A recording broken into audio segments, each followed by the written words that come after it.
What about your biggest disappointment? Appointment to me, to win, you got to lose. To be successful, you got to have something that's not successful. To be happy, you got to have disappointment. I'm hurting just like you are, Yost, but the season is not over yet. We did not come this far to just break down and lose now. Everything's not always about winning and losing. I'm a winner.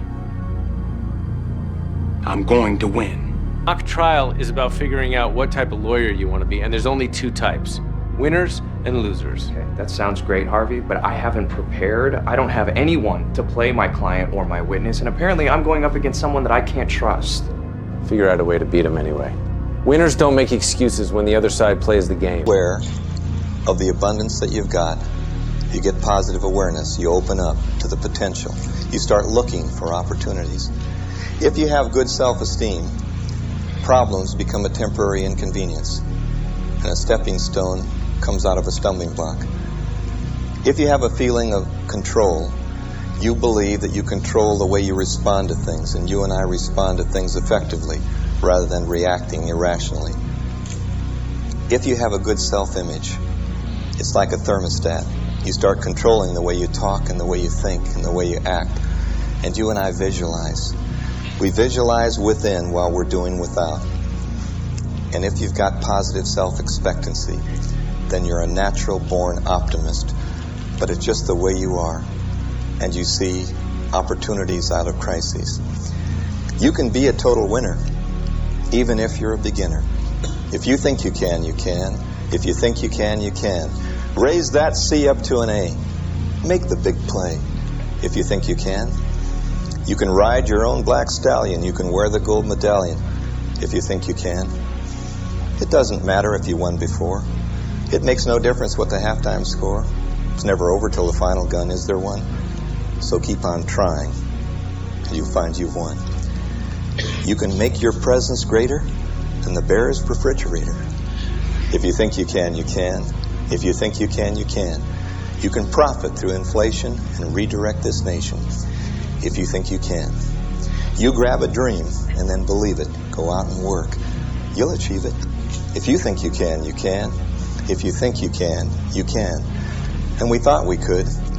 And we knew we could. And we knew there was no time to lose. They come in fourth exhausted but exhilarated because they came in fifth last time. Winners treat animals like people, and people like brothers and sisters. Losers criticize everyone and bring them down to their miserable level because misery loves company. A loser is a person in this abundant country that would like to look like, earn like, and take time off like somebody else, but doesn't work to try to become that, just wishes about it. A spectator in life wouldn't be here tonight and wouldn't be watching this. They're too busy escaping from the goals they never set and from the roles they can't imagine themselves to be in. But people like you, who seem to get what they want by giving other people what they need, in a very natural, free-flowing way. I've been studying them like Jiminy Cricket. The reason I have is I'm hoping they'll rub off on me. I've always wanted to be a winner in my life, and I'll tell you, they have an uncommon way of thinking, a common denominator. I used to think winning was in the talent, but the world's full of talented losers. I used to think winning was in the education, so I lined my den with diplomas, unable to relate to people. Winning is on the street. School is never out for the professional. You keep on learning. I thought winning was in the way you looked, but I found out that people that didn't look too good ended up being great. I thought it was the gift at birth, but I found out so many people had a lot going in, they took nothing out. Some people had nothing going in, they took everything out. I found out that winning was all in the attitude. It's all in how you look at it. Your attitude is either the lock on or key to your door of success. Either locks you out or opens it up for you. And I'd like to give you the attitudes and action steps that make a real winner in life. I mean the kind of winner that helps other winners too. If you win, I win. Only if you win do I win. And that's the real winner in life, the ones that build other winners too. I'd like to give you those high performance ideas that are common in people who become so uncommonly successful. And there are 5 winning attitudes I'd like to share with you tonight and today and the rest of your life. One idea worth taking home. What if they were 5 Olympic rings and we were all Olympians, which we are? And what if you could transmit them to everyone you meet? Everyone you meet. The first winning attitude that I found is positive self-awareness. What good does it do to be motivated to a dream if you don't see it for you, if you don't see your own potential? We've been selling ourselves short since we were children. You see, we associated ourselves with our mistakes. When my kids were good, it was natural. I just didn't say anything. But when they were bad, I was the first one to criticize them, to point out their mistakes, and they began to associate themselves with their mistakes instead of their successes. Mind in the ability to create a new place to grow, to imagine, to remember, to make things that never existed before, to lead a new life, to get out of the ghetto to greatness, is unlimited, only limited by our own vision of ourselves. But somewhere along the way, we put the lid on ourselves and self-limited. I've decided to blow the lid off finally and get some positive self-awareness. Beautiful on the outside, but oh, how brilliant and beautiful on the inside was 𝐖𝐢𝐧𝐬 𝐌𝐞𝐧𝐿, one of the great woman prime ministers of the world. Grandma with a bun and roll-down hose, if it weren't for my circumstance. You and I have that, and that's what positive self-awareness is all about. Not seeing the limits and understanding that we are self-limiting. Awareness is to the psychology of winning. Let me suggest some action steps you can take right now that will help put you on the road to positive self-awareness. Begin by seeing yourself through others' eyes. Ask yourself these questions. How would I like to be married to me? How would I like a partner like me? Would I like a parent like me? Or a manager like me? Or a child like me? Or even an employee like me? Secondly, evaluate important information. When you read or hear something that impresses you, check out the validity of the statements. Find out how accurate they really are. And in doing so, get input from experts who really know the score. Next, break your daily routine. Try going to work another way. Cut down on television watching and increase your reading. Make new friends with different interests, or start a new hobby, or even a community service project. Finally, take a personal health inventory. At least once a year, have a comprehensive physical exam. Review the lifestyles of your parents and grandparents, and try to break any similar patterns in your life that could harm your health. Instead of buying junk food, try eating fruits and vegetables, and begin a regular exercise program that you can enjoy and that you'll continue. What's holding us back in life? I'll tell you, for me, it's been my self-esteem, and that's the second winning attitude. If I could give the children of the world a box for Christmas for every day, I'd give them a giant box of self-esteem, and they'd open it up and see that it doesn't make any difference what you wear, who you are, what you've done, what you own, what you drive. It's how you feel about what you're doing at any given moment in time. Self-esteem is the deep down inside the skin feeling of your own worth. And that's why, as the second standard, not comparing yourself down or up with anyone, using competition to keep you honest, keep the quality in and the price right, and setting internal standards and giving your wins away. The 3 greatest fears that I've come in contact with in my life are the fear of rejection, which is the greatest fear that anyone ever has. It's greater than the fear of anything. The fear of being made a fool of in front of your peer group. Why do you suppose the pressure is on young people to dress, act, and look a certain way? It goes right up into adulthood. We're all the same. We're afraid to have people laugh at us. That's why in kindergarten, they raise their hands. They don't care if they're wrong or right. They just want to answer anything. By the time you get to the 4th grade, you begin to worry about people snickering at you and being wrong. By the time you're in high school, you say, I ain't answering. And when you're a grown-up, you always play it safe with the same kind of friends who have the same beliefs, and that's the way it is. The fear of rejection becomes the fear of change. I don't want to change and set an example. I might get criticized, I might get ridiculed, and it becomes the fear of success. And through all of my life, the one thing I've been afraid of most is making it, of winning. You know why? Because where we grew up and how we were and how it was, it didn't seem right for us. And so I had permanent potential. I just kind of majored in minors and did things that were tension relieving instead of goal achieving. And I made a lot of excuses. The fear of rejection, there was always a reason. And success always stood in my way. They asked me to publish a book, so I procrastinated. See, procrastination is caused by the fear of success. You know if you did it, you'd win, and you'd be better. So I didn't do it so I could be my comfortable self. And it worked out right. I painted the fence and walked the dog. Next thing I knew, the opportunity passed. It felt so good. Whew, just to be me again. You and I aren't afraid to be rejected because we've learned one thing about self-esteem. Since self-esteem has nothing to do with performance, it has to do with potential. You and I can separate who we are from what we do. And the one thing you learn with high self-esteem in life is you never carry failure forward. Failure is always left where it belongs as a learning experience, a stepping stone instead of a stumbling block, a temporary inconvenience.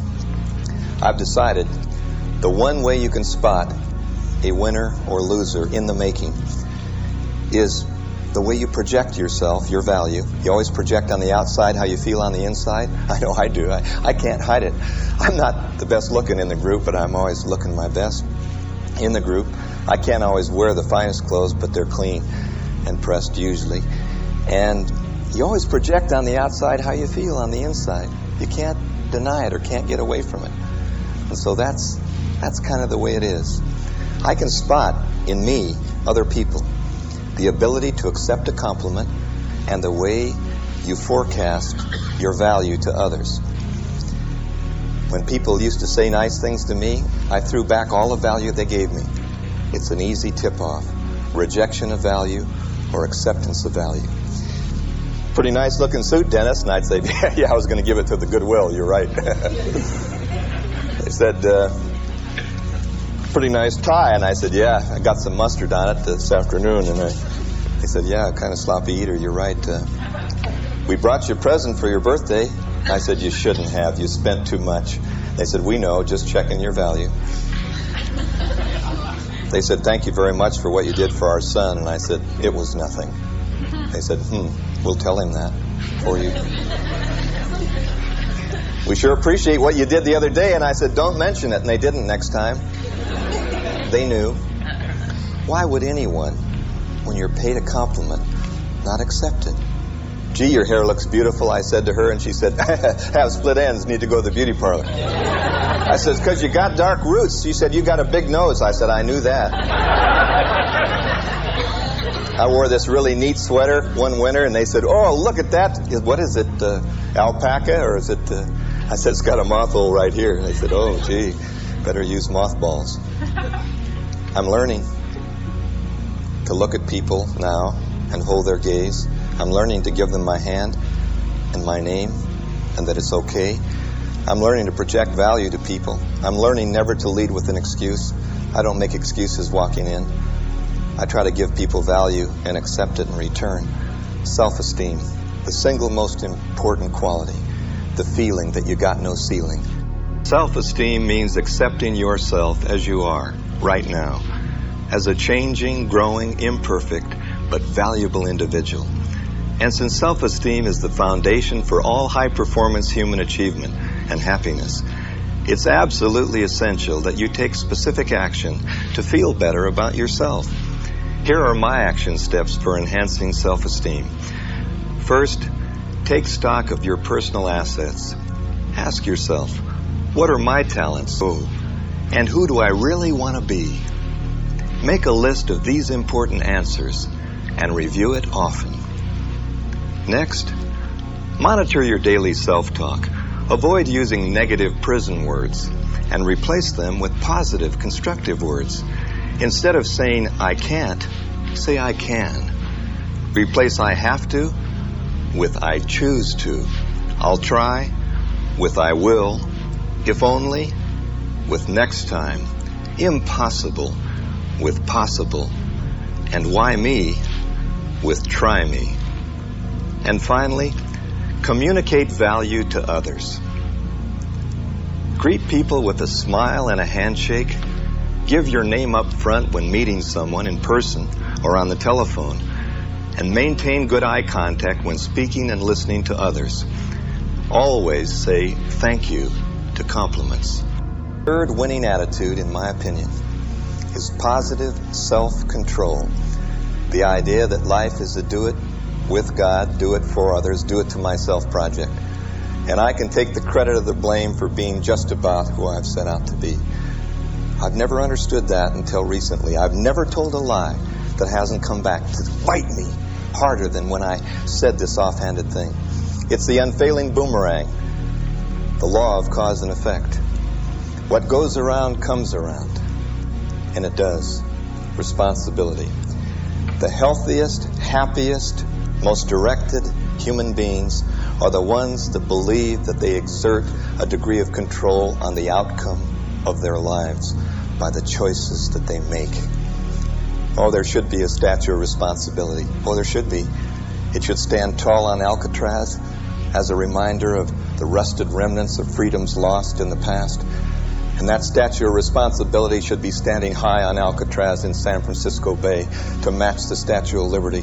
No freedom without responsible action. Life is a choice, and we make choices in the way we think. I need to understand that. I didn't know that. I thought I was just a victim of the system in my own way. My father was a warehouseman. My mother didn't know any different, and I thought I was destined to stay in the Navy. I could have. It might have been nice. I love the Navy. But I decided to get out, and what I've decided to do is study people who make choices. The healthiest people.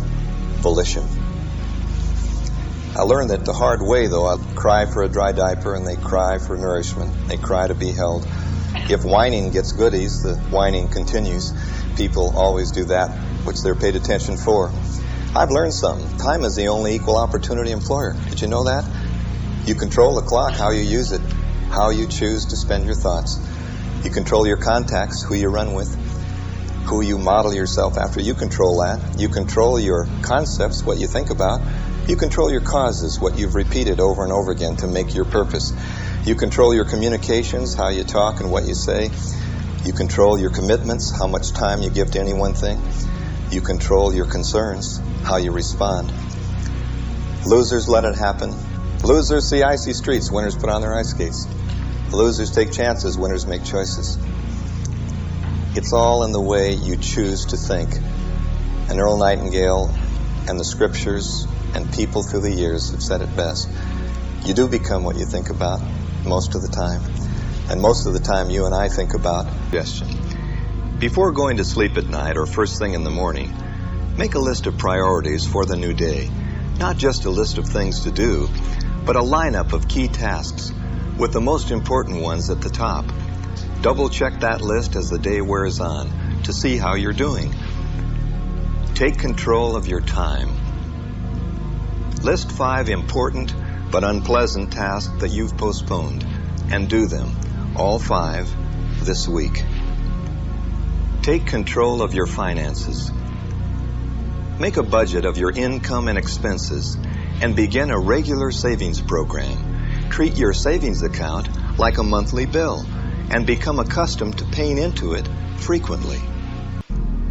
The next winning attitude is if you've got the control of the thought, where would you lead it? You lead it in terms of the imagined self. And the next point is a positive self-image, which in fact is no more than goals, because a goal is an image of the self, of yourself in it. And I look at that and I know what's happened to me.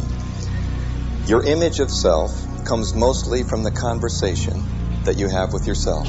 You know, you and I talk to ourselves at 400 to 600 words a minute every waking moment of our lives. What do you say when you talk to yourself? Hi, going to be another good day. It's going to be a great day for me. Another Blue Monday, another Friday. Thank goodness it's Friday. Thank goodness it's Monday. Thank goodness it's today. With my luck, I knew it would fail. I went down for the job, but there was a line around the corner. I can see it for you, I can't see it for me. I'm a good dancer, I can't remember names, I'm no good with figures. I'm a born Leo. It's the way we talk. Our imagined self is more based on self-talk than anything else. You are the Chief Justice of your Supreme Court. The most important conversation you'll ever have is the one you have of yourself, with yourself, and it leads to images and pictures and feelings and concepts which become goals when they're planted. Habits start like flimsy cobwebs, then with practice, like cables, we said. I have this little inner voice that goes around with me. I tell it what I'm thinking, I tell it what I see. I tell my little inner voice all my hopes and fears. It listens and remembers everything it hears. At first, my little inner voice followed my command, but after years of training, mine's gotten out of hand. It doesn't care what's right or wrong, or what is false or true. No matter what I try now, it tells me what to do. You are me too, R2D2, are you me too? Continuous loop video cassette in my head of the kind of person I think I am, I say I am, I know I am. And you and I have one, like a tape recorder, there, recording everything we've been afraid of, everything we've thought of, everything we've done, and a lot of things that other people have told us that just aren't true, only their opinion. Fortunately for me, when I talk to myself, I always talk with all due respect. Oh, no. Oh, you got to be joking. I didn't think mine was going to be here tonight. Bring out the violins and the cheerleaders, folks. You should win a Tony Award, Waitley, for Best Actor in a Live Performance. Don't let him kid you, folks. I'm the real Dennis Waitley. Yeah. I'm that inner voice he talks to at 400 words a minute, every waking moment of his life. And believe me, something has got to be done soon, or I might become permanently frustrated and resign myself to mediocrity and soap operas as a way of life. Nobody invited you. For example, yesterday morning when he got on the bathroom scale to check his weight, he looked at the digital readout and groaned to me, "Ugh. Will one of you please get off?" Oh, that's stupid. You call that winning self-talk? And he has a sign for me to read posted on his refrigerator door. You know what it says? Rhinos eat here. And last week on the tennis court, when he hit the ball into the net, he yelled at me, "That's it, you stupid klutz. Let's play hockey now." Well, so I got even with him, and I instructed his arm to hit the next serve return over the fence and into the fish pond. A home run. He's just like everybody else in life. That's right. As his inner voice, I know the true story. Deep down inside, he should be my greatest friend and supporter instead of my greatest enemy, complainer, and critic. Just when I think everything's going right, just because I yell at him once in a while, what would you say if you got one of those talking scales? You get on it and it goes, "Ugh. Will one of you please get off?" That's all I said. I put Rhino on the refrigerator to remind me not to eat there, but I do. He's recorded everything I've ever said to myself in words, pictures, and emotions. Do you know that people make their mind up about you and I based upon our opinion of ourselves? They have no time to check us out. They just listen to what we say. And of all the things we say, you and I need to say things in the direction of a very specific target. Of all the things I know, if you don't stand for something, you'll fall for anything. If you don't know where you're going, you'll end up someplace else. You won't recognize it when you get there because you really didn't plan to be there in the first place. The people who are the most specific in life seem to get a goal because the mind is the most marvelous biocomputer ever created.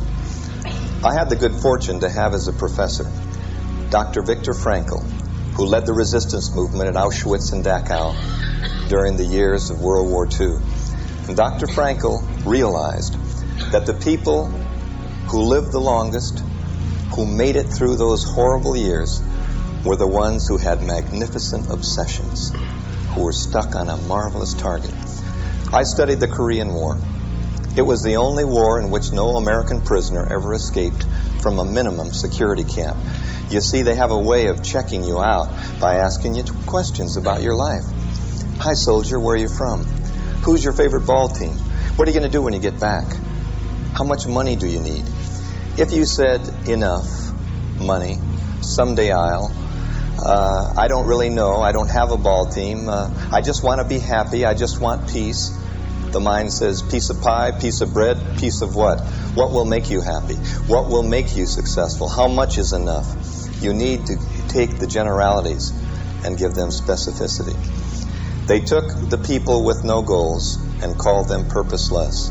They put them in minimum security camp country clubs, and they tried to reorient them in the library. The death rate went up, the disease rate was up in the minimum security camp with more food and comfort. In the maximum security camp, they put people like you and I, people who had deep beliefs, people who wanted to get home, people who were going for freedom, who knew how much money we need, what kind of goals we believe in. And they classified them as dangerous because they were leaders. People always follow someone who knows where they're going. And so it was that the maximum security camp was full of purposeful people who were beaten and starved. The death rate went down, the disease rate was down, and many of them escaped. They knew where they were going, and they got there. But those who were there for the duration just stayed, and many young people pulled the covers up over their head and gave up because they didn't have a target.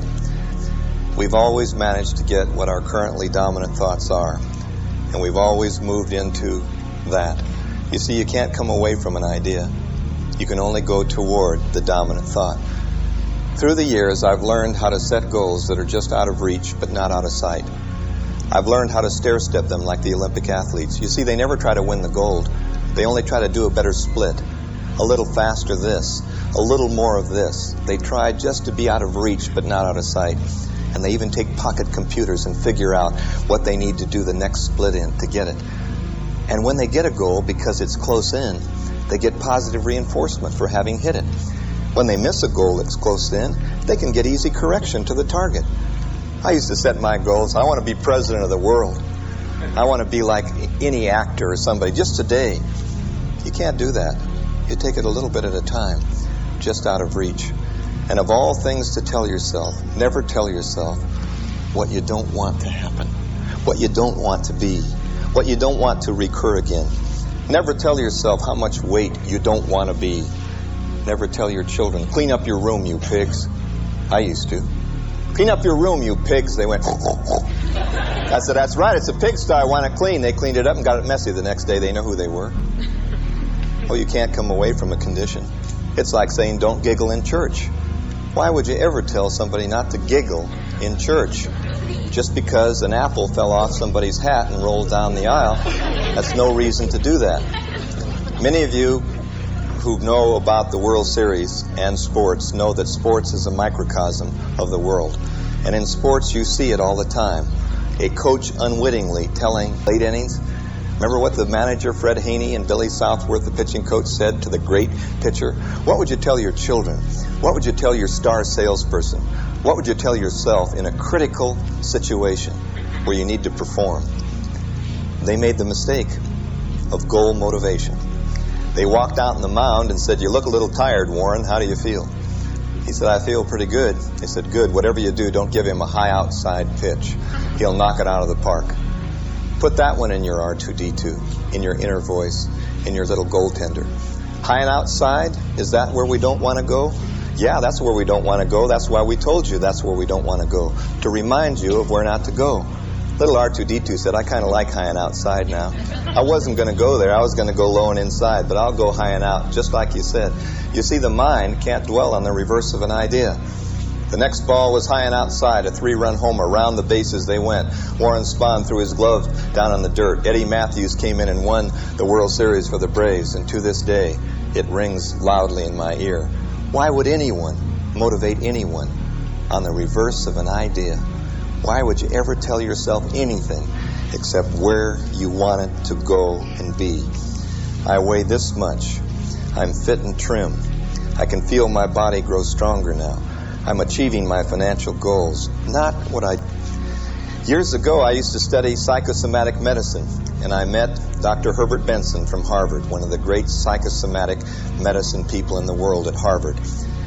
He studied people in New Guinea who practiced a belief system called voodoo. Voodoo is called pessimism. It's negative belief. Voodoo is what people believe in who expect the worst to happen, and it usually does. It's the pin in the doll. It's the expectation of illness. It's the expectation of the worst, and it has a powerful physiological effect on our body and our lives. He actually told of a story where the witch doctor played spin the bone. Remember when we used to play spin the bottle and got a kiss? When you spin the bone points at the native, and the native looks at the bone and says, "Oh my gosh, in our tribe, that's it." And the native is out of life and out because of belief. If that's the extreme negative, what about the extreme positive? Why is it that luck is laboring under correct knowledge and fear is false education appearing real? If you don't know something about it, you're afraid. If you're lucky, it's because you're laboring under correct knowledge. If you find a role model and you practice and get it right and you begin to measure the natural high, that's exciting. You sing because you're happy, and you're happy because you sing. They both provoke the same idea of optimism. I'm optimistic about the future. I believe in the Chinese definition of crisis. In China, 5,000 years ago, they took the word crisis and made it into 3 symbols. Opportunity, riding the dangerous wind. Crisis has 2 edges, 2 sides, 2 faces. It's opportunity riding the dangerous wind.